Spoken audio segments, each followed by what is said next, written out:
Saudi প্রবাসীরা ভিডিওটা এড়িয়ে যাবেন না, ভিডিওটা আপনার জন্য অত্যন্ত গুরুত্বপূর্ণ হতে যাচ্ছে।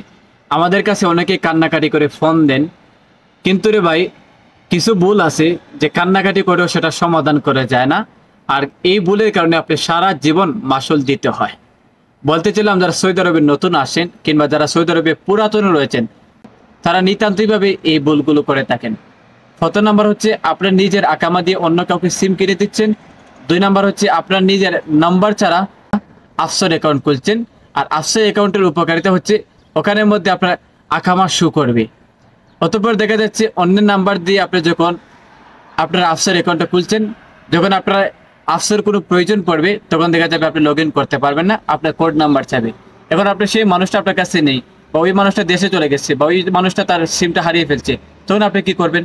তখন তো বুকার মতো তাকিয়ে থাকবেন। এই ভুলগুলো করা যাবে না। 2 নাম্বার হচ্ছে আপনার নিজের নম্বর ছাড়া ব্যাংক অ্যাকাউন্ট খুলতে যাবেন না। আপনার নিজের আকামা ছাড়া ব্যাংক অ্যাকাউন্ট খুলতে যাবেন না। এই সবগুলো কাজ যদি করেন আপনি পরবর্তীতে সেটা মাসুল দিতে হবে। সেই ভুলগুলো আপনি সারা জীবন প্রবাসে যতদিন আছেন ততদিন আপনি কান্না করতে হবে। তাই প্রবাসীরা সতর্ক থাকুন। সতর্কের জন্য ভিডিওটা সব উদ্দেশ্যে দেবেন। যারা প্রবাসীরা সমস্যার সম্মুখীন আছেন আমাদের কাছে ইনবক্সে যোগাযোগ করুন। যথেষ্ট পরিমাণ আপনাদেরকে আমরা হেল্প করার চেষ্টা করব।